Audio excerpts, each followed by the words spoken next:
StrayAllDay.com.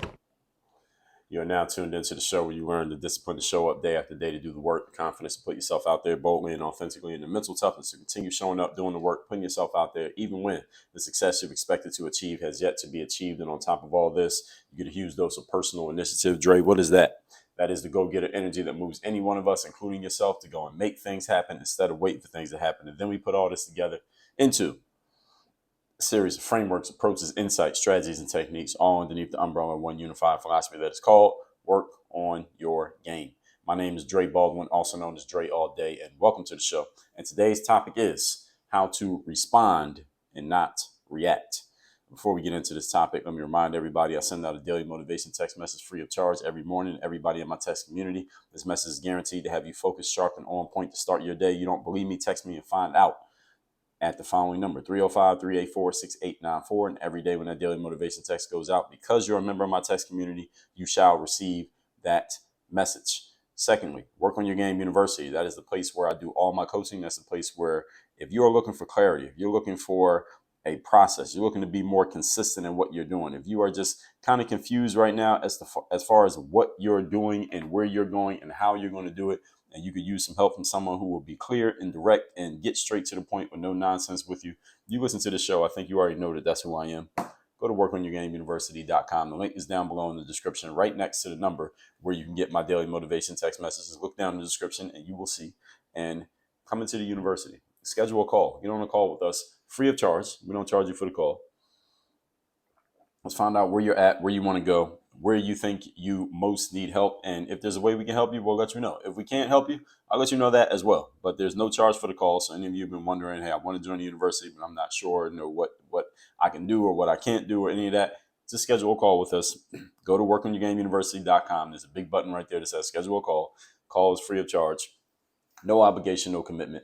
Again, that's at WorkOnYourGameUniversity.com. So any of you who's been thinking about it, you never had a coach before, and you're thinking about what it would be like to have a coach, or any of you who has had a coach before and you're looking for your next coach, you already know the deal. Go to WorkOnYourGameUniversity.com and let's get to this. With all that said, let's get into the topic.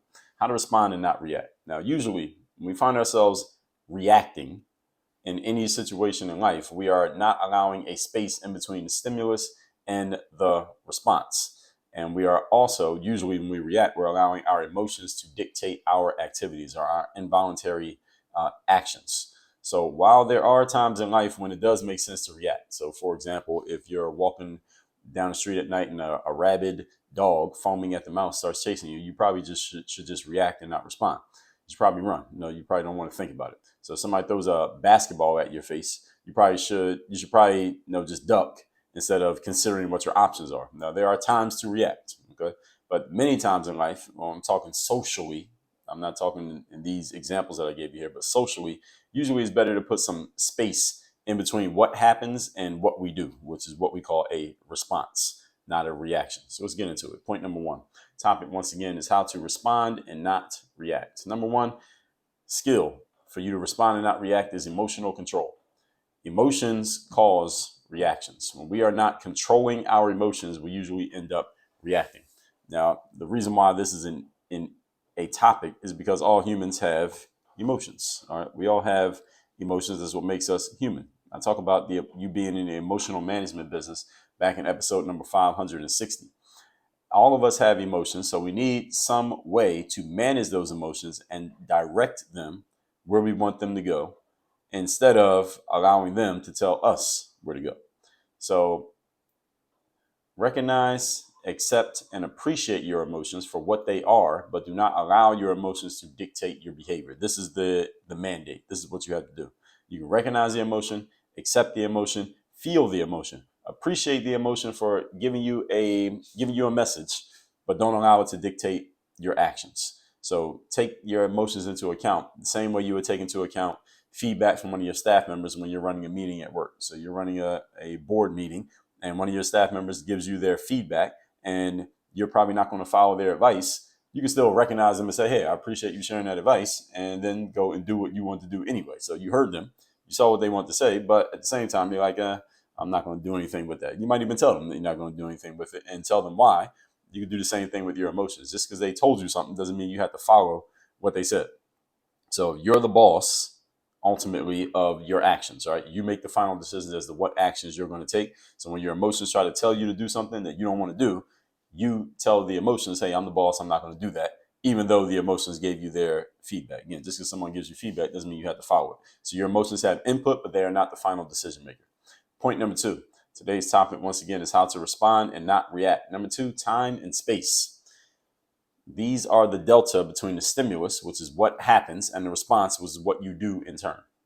Stimulus and response. So again, if a dog starts chasing you and you immediately start running without thinking about it, then there's no space in between the stimulus and the response. Now, if somebody says something to you that you don't like and you take time to just give yourself some time and space. You don't really have to think hard about it. Maybe you think hard about what you want to say to this person, as opposed to what your immediate knee-jerk reaction response might be to this person. When you take that time and space, now you're controlling the situation rather than the situation controlling you. If someone says something to you that is meant to be incendiary, they're trying to start an argument, they're trying to start a fight, they're trying to light your fuse, they're trying to get you in reactive mode because they're in reactive mode. That's why they said something nasty to you in the first place. If you go and respond in kind, you match their fire with your fire, you throw fire at fire, well, what happens? Now they are controlling the situation because their input forced your reaction. Because if somebody comes and says something crazy to you and you immediately go and say something crazy back, well, why'd you say something crazy back to them? Because they said something to you, which means they're controlling you. But if instead somebody says something crazy to you and you put some time and space in between what they did and what you do, now you are in control of the situation. And the more powerful person always controls the situation. Never allow the situation to control you. You control the situation.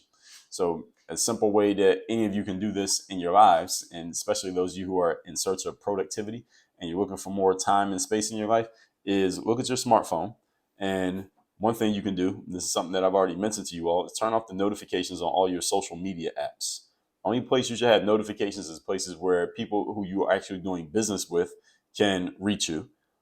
And that doesn't necessarily mean you have to respond to them just because they reached out to you, but you can have notifications for that.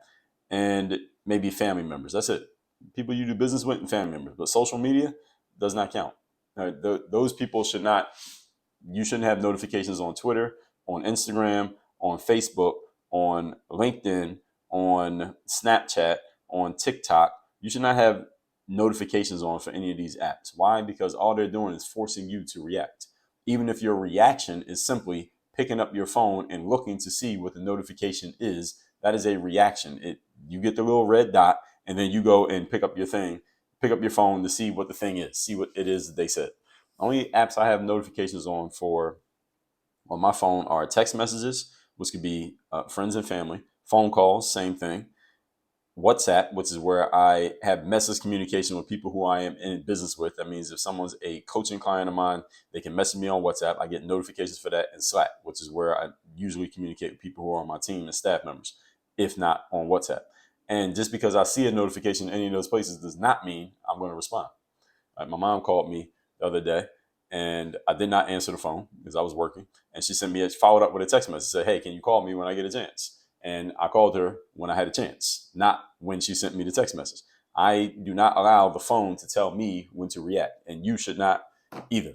All right, so putting time and space in between the stimulus and the response. So there, I just gave you a little time productivity hack there. Was not even a point here today, but I can't help it. I just like giving people the game.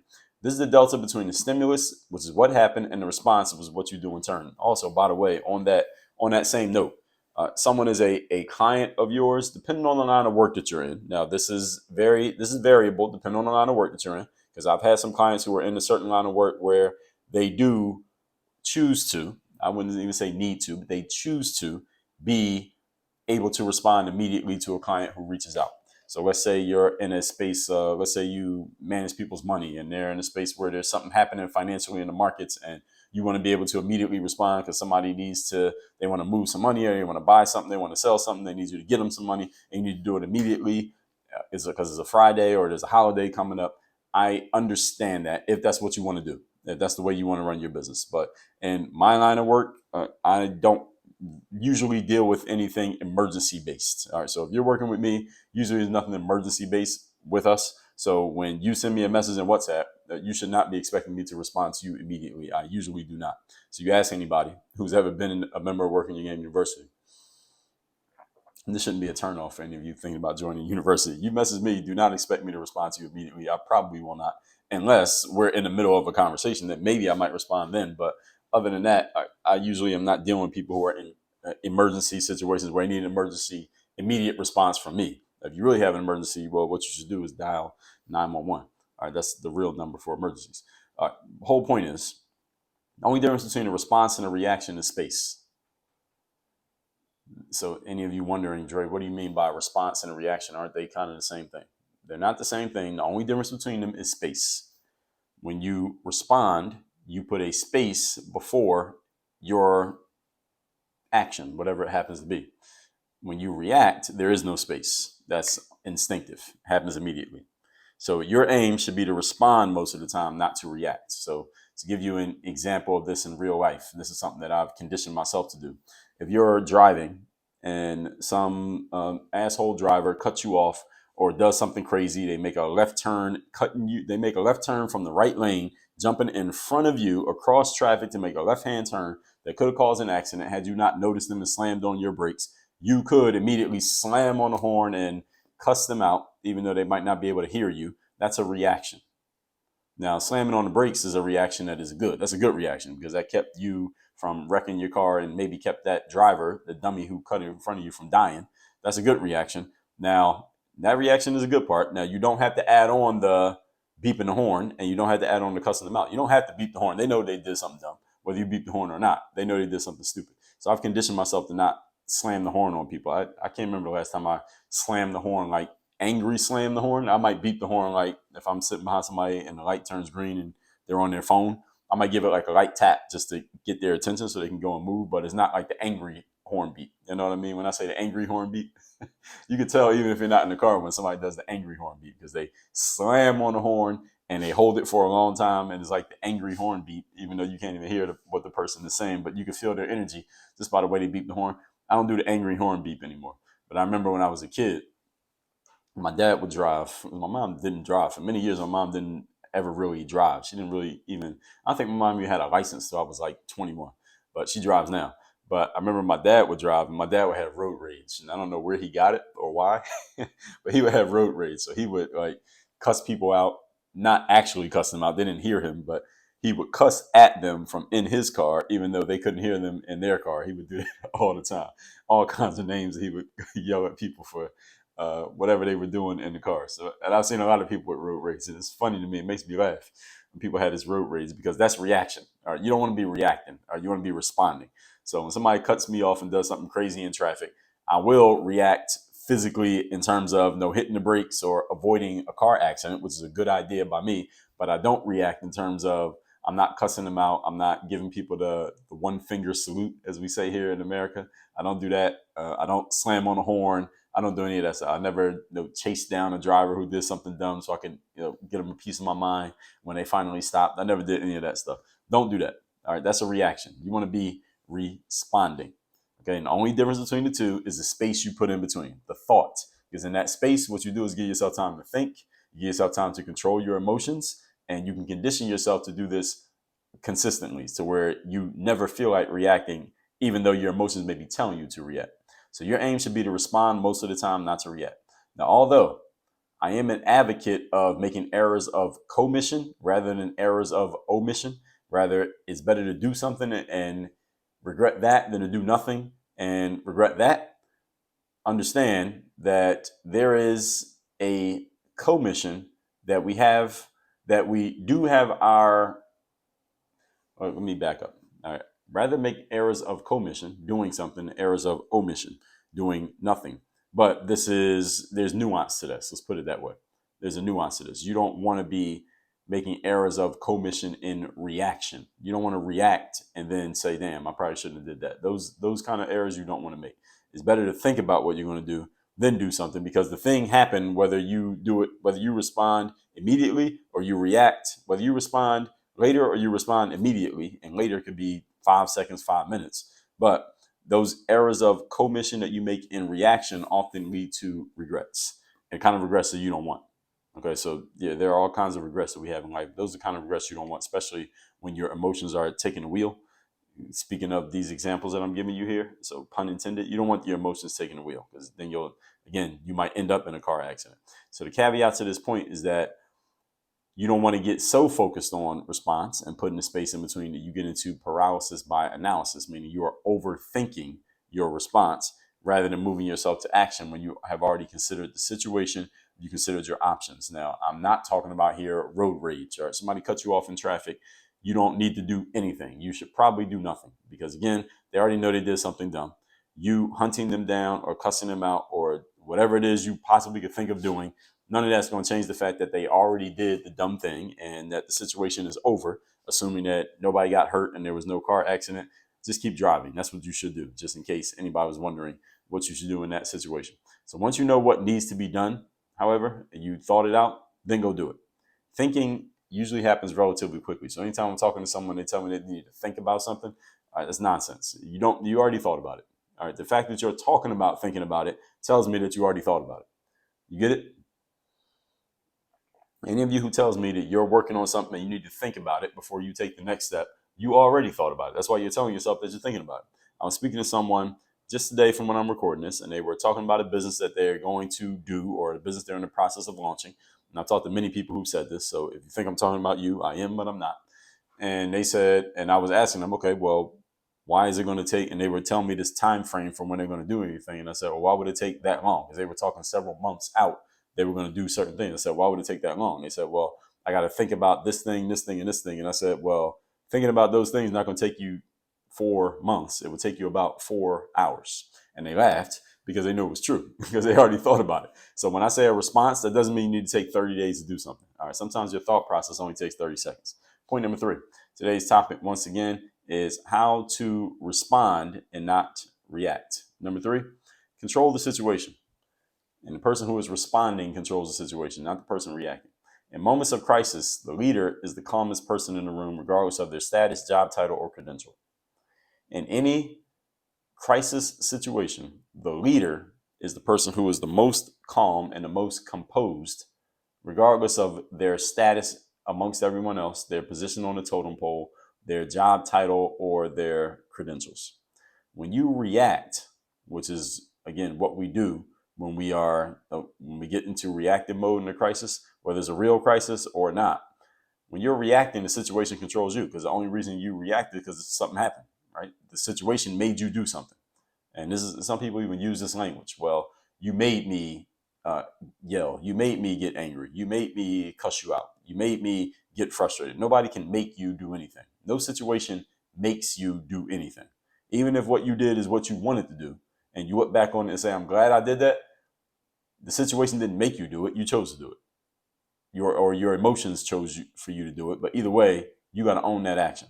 No person or thing or circumstance ever makes a human being do anything. So next time you find yourself using that language, catch yourself, cancel that out, and say what is actually true, which is, I chose to do that thing. The situation prompted it, but I chose. It always comes back to the person in the mirror. And over here at Work on Your Game, that's one of the principles here, is that we always bring it back to the person in the mirror. Nobody or no thing can ever make you do anything. So never pass the buck to a person, place, or thing to make you do anything. It's an oxymoron to even use that verbiage. So when you're reacting, the situation is controlling you. You are letting the stimulus dictate your actions. When you respond, you are controlling the situation. You are controlling and dictating to the stimulus. So for example, someone says something that you don't like, and they say it directly to you. If you jump out the window, as we say, it's a figure of speech, you jump out the window and reply with a similar energy. They say something you don't like, so you say something back to them they don't like. So they say something nasty to you, you say something nasty to them. All right, now you just reacted. All right, what they said dictated your actions, even though you chose your words. But if you give it time and space and you respond how you want to, you're now in control. This is the more powerful position. Powerful always control the situation. They do not allow the situation to control them. Now, this position is difficult to occupy because it is human nature. And for some, this is more prevalent than others. It's human nature to want to react. So this ability to respond is a skill that is developed with conscious effort. So for example, next time someone says something crazy to you in a text message or an internet comment, make a rule to yourself that you will wait till the next day to respond to what they said, no matter what it is. Because what they said is what they said. It's still sitting there. You didn't say anything back yet, so guess what they're doing? As soon as somebody says something crazy like that to you, especially if somebody says something nasty or, again, incendiary, like they're trying to start a conflict, all they're doing is waiting to see what you say back. So the longer you make them wait, the more power you have, because now you're making them wait on your response, and you are not giving in to what they wanted, which is an immediate reaction. So just think about that. If you just consider that, does that make sense? That if you just make them wait on your response, that you get all the power instead of immediately running and going and saying something back to them just because they said something to you. You're letting them dictate. And listen, was it on your schedule today to react to this person on the internet, on Facebook, who says something to you? If it wasn't on your schedule, you don't have to respond when they want you to respond. You respond when you want to respond. And they'll be waiting for you to respond. Even if you take 3 days, they'll be waiting. So this is a conscious effort skill that can be developed. Next time somebody says something crazy to you or whatever you consider to be crazy, it not only takes all the power out of their hands and gives it to you, because their words didn't force you into a reaction, but now you also control the timing of the situation. And we all know that time is our most valuable resource. And when you control time, you're in a position of power. So anyone who controls time is in a position of power. So when you work at a job and the job says you got to be here at this time and you leave at that time, well, who has the power? They do. Why? Because they're controlling your time. They're telling you when you show up and when you leave. And whenever I talk to entrepreneurs who are getting started and they're leaving full-time work, one of the main things that I hear over and over again is, I don't like working for other people. I don't like somebody else telling me when I got to come and when I can leave, when I can go to lunch, when I go on break, what time I got to be here tomorrow, what time I got to be there the day after. A lot of entrepreneurs, people who are getting into entrepreneurship and they were previously in full-time work, I hear this over and over again.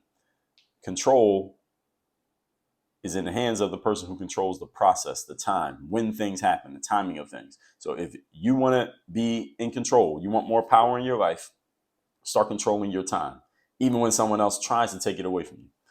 And let's recap today's class, which is how to respond and not react. Usually when we react, we are not allowing space in between the stimulus and the response. And many times we're better off responding and putting some space between what happens and what we do. Number one, this is about emotional control. See episode 560. Emotions cause reactions when we do not control those emotions. Now, since all humans have emotions, we just need to recognize, accept, and appreciate our emotions, feel our emotions, but do not allow them to dictate our actions. Number two, time and space. This is the delta between the stimulus, which is what happened, and the response, which is what you do.